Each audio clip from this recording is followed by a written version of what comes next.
So imagine with me for a moment that you tried to run away from home.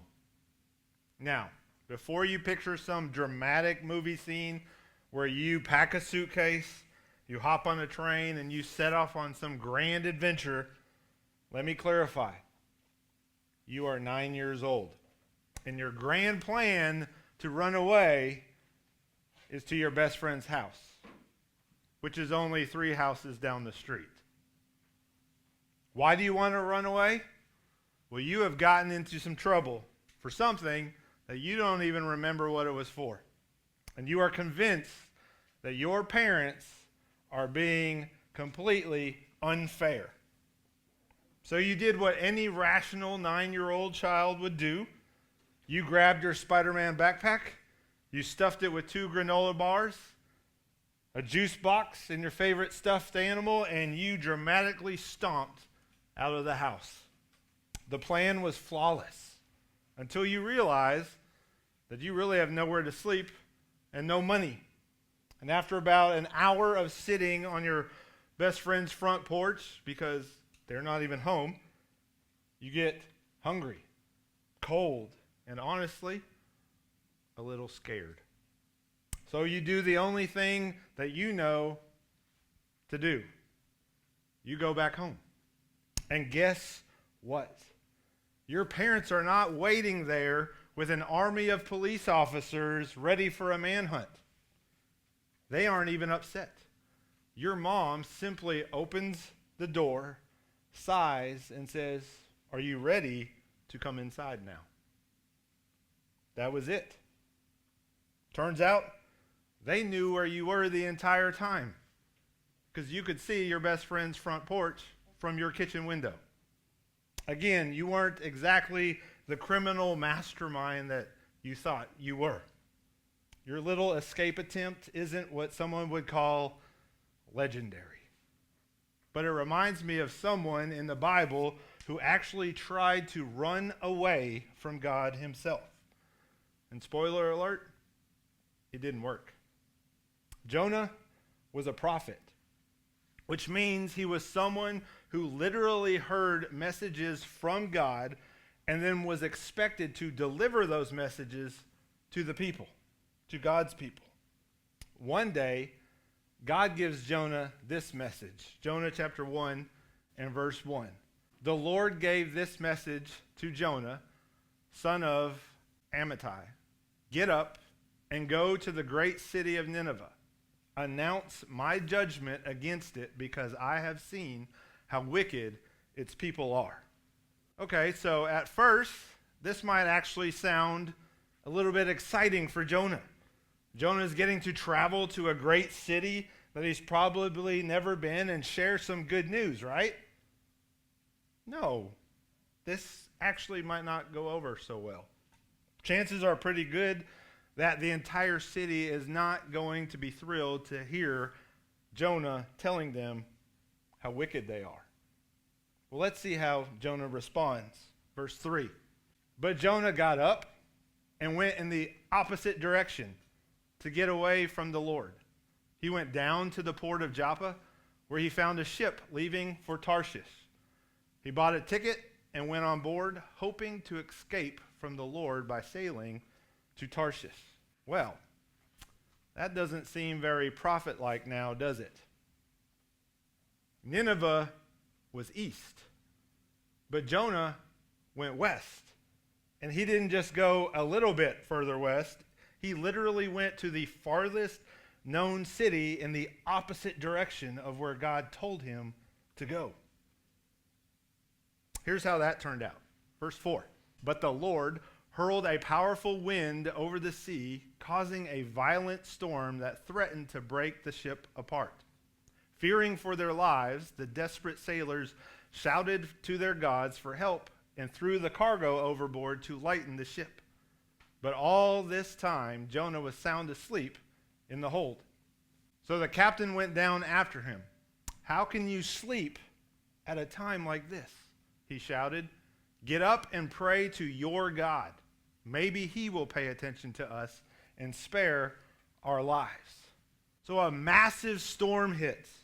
It was so intense that experienced sailors started to panic. They started crying to their gods, just trying to survive. And as for Jonah, what was he doing? He was sound asleep. I've heard some people say that maybe Jonah was at peace with his disobedience, but I don't think that's what was happening at all. Have you ever wanted to avoid dealing with something, so you just went to sleep? Maybe you felt overwhelmed, so you just shut everything else out and you shut down. I think that's what could be happening here with Jonah. Remember how I said the other sailors were praying to their own gods to survive? Well, since that wasn't working, they decided to wake up Jonah so he could pray too. They were literally willing to try anything to survive. That's how scared they were. Ultimately, Jonah reveals to them that he was the reason for the storm and that he knew the only plan that would allow the ship to escape in one piece. Check out verse 12. "Throw me into the sea," Jonah said, "and it will become calm again. I know that this terrible storm is all my fault." Now, at first, the sailors did not want to throw Jonah overboard. Probably because they didn't think it would work, and also because they didn't want the death of God's prophet on their hands. But the storm just kept getting worse. And as we'll see in a few verses later, here in verse 15, this is what happens. Then the sailors picked Jonah up and threw him into the raging sea, and the storm stopped at once. The sailors were awestruck by the Lord's great power, and they offered him a sacrifice and vowed to serve him. So can you imagine? You are on a small boat in the middle of the fiercest storm that you have ever seen in your entire life, and it just clears up. It goes away magically when you throw some guy overboard. That's already one of the wildest stories these sailors could have ever hoped to tell. But they hadn't seen anything yet. Look at verse 17. "Now the Lord had arranged for a great fish to swallow Jonah. And Jonah was inside the fish for 3 days and 3 nights. So can I be honest with you here for just a moment? I have a hard time wrapping my head around this part of the story. I mean, God does impossible things all the time. But this one feels especially unique. Let me explain. First, we don't know what kind of great fish swallowed Jonah. And second, I'm not even sure if a person could survive for 3 days in the belly of a fish. But thankfully, this is where we actually get to choose how we want to proceed. We can choose to believe that this is something that happened exactly as the Bible says it did. And that maybe the fish we are talking about has since gone extinct or just hasn't been discovered yet. Or we can also choose to believe that God performed some sort of miracle here and that it just simply is beyond our comprehension. Or maybe we can make space for any number of other options that fall into the category of only God could have made this work. But at the end of the day, the Bible says God arranged for a great fish to swallow Jonah, and that Jonah was inside the fish for 3 days and 3 nights. Again, I don't know how this happened, but I do know 2 very specific things. That at the end of those 3 days, Jonah had somehow survived, and without a doubt, he smelled horrible. But the most important thing is that even there, in the belly of a giant fish, God had not abandoned Jonah. In fact, God's love for Jonah never changed. And in chapter 2 of Jonah's story, he cried out to God, and the fish spits him out on dry land. Again, smelling exactly like someone who's been in a belly of a fish for 3 days. But despite the smell, Jonah had been rescued. He didn't deserve it, but God did it anyway. And God wasn't done with Jonah, not by a long shot. Look at what happens next. Chapter 3, verse 1. Then the Lord spoke to Jonah a second time. Get up and go to the great city of Nineveh and deliver the message I have given you. This time, Jonah obeyed. He went to Nineveh with the warning and the message that God had given Jonah. And shockingly, the people actually listened. They repented. They changed their ways, and God forgave them. Which sounds like everything worked out for the greater good, right? You would think so. But for some reason, Jonah was furious. Look at chapter 4, verse 1. This change of plans greatly upset Jonah, and he became very angry. So he complained to the Lord about it. Didn't I say before I left home that you would do this, Lord? That is why I ran away to Tarshish. I knew that you are a merciful and compassionate God, slow to get angry and filled with unfailing love. You are eager to turn back from destroying people. Just kill me now, Lord. I'd rather be dead than alive if what I predicted will not happen. Jonah wasn't just upset that the people of Nineveh repented. He was mad that God had forgiven them. He thought they didn't deserve mercy. He believed his anger was more important than God's grace. And if we're being honest, Jonah's issue with Nineveh wasn't just about their behavior. It was also about who they were. You see, the Ninevites were different.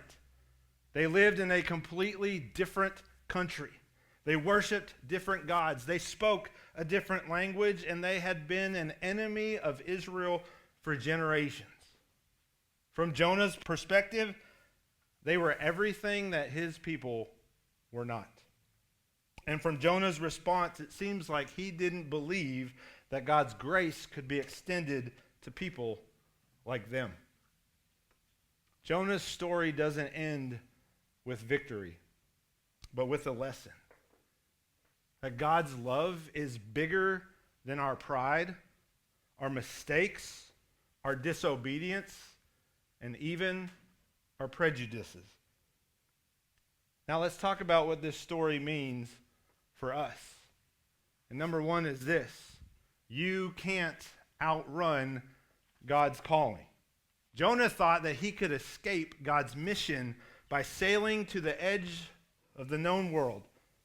But here's the thing: you can't run away from who God created you to be.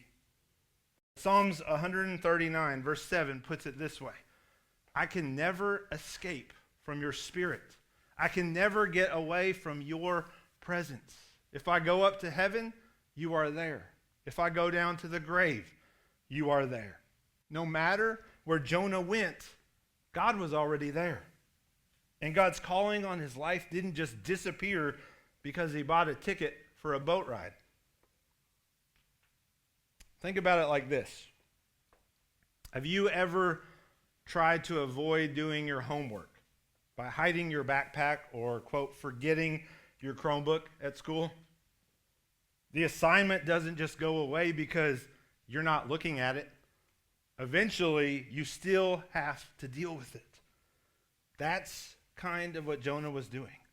He thought if he got far enough away, maybe God would just forget about the whole Nineveh thing. But here's what's amazing about this. God didn't pursue Jonah to punish him for running away. God pursued him because God still had a purpose for him.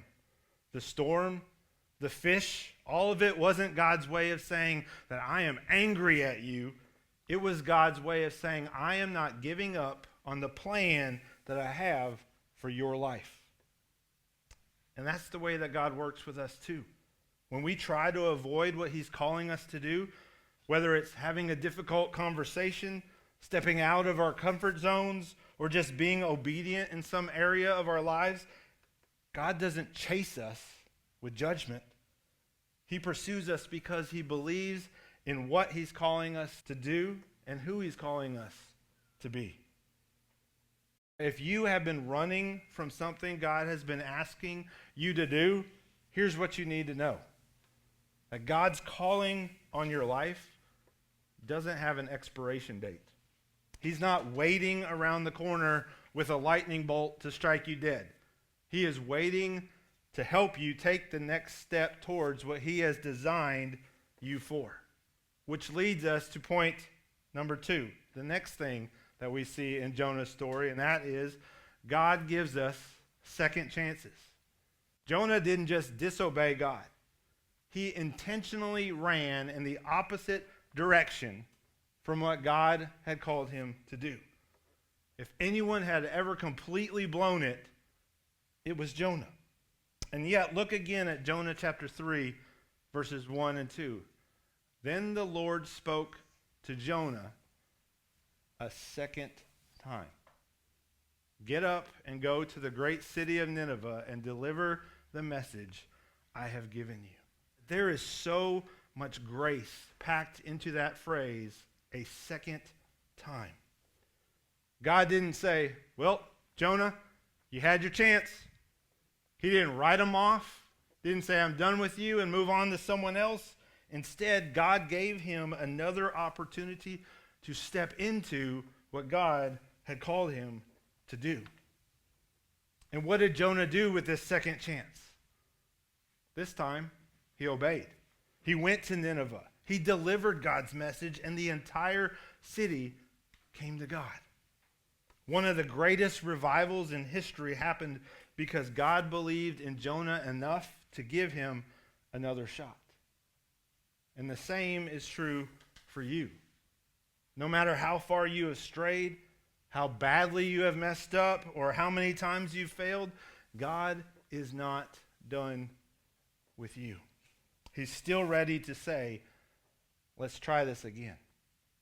And like we said, Jonah wasn't the only one in this story who received a second chance, which brings us to the third idea tonight. God's grace is for everyone. Jonah got a second chance, but so did the people of Nineveh, which is what makes Jonah's reaction so jarring.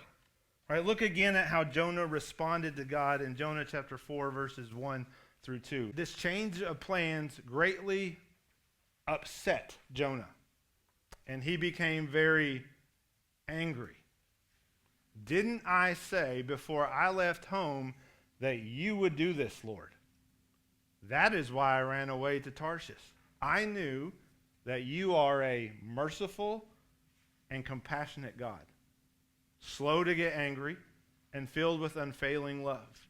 You are eager to turn back from destroying people. Did you catch that? Jonah was not complaining about God being mean. He was complaining about God being too nice. He was angry that God showed mercy to people he thought didn't deserve it. And here's Jonah's problem. He wanted grace for himself, but judgment for everyone else. Does that sound familiar? We love it when God gives us mercy when we mess up. We love second chances when we are the ones who need them. But when it comes to people who have hurt us, people we can't stand, or people we think are too far gone, suddenly we want justice, not grace. Jonah thought the Ninevites were too different, too evil, too unworthy of God's love. But here's what Jonah missed, and what we sometimes miss too, is that God's grace isn't based on who we think deserves it. His love isn't limited by our options about who's worthy. If God's grace was only for people who earned it, none of us would qualify. All right, the truth is we are all equally undeserving, and we are all equally loved. If God can redeem Jonah even after he's disobedient and despite his prejudices, what does that mean for us? What might we be able to do to avoid some of the mistakes Jonah made, or even better, to learn from what God taught him? Well, the first thing I think we can learn is to be honest about what you are running from. Jonah didn't just drift into disobedience. He made a deliberate choice to run. And there are times we do the exact same thing. Sometimes we avoid things God is calling us to do, and we convince ourselves, we'll deal with it later, or that maybe God will just forget about it. But the first step towards obedience is honesty.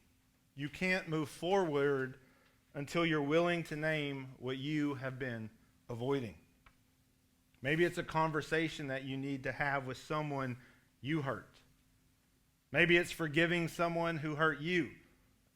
Maybe it's being more generous with your time and your money. Maybe it's stepping up and using the gifts God has given you instead of hiding in the background.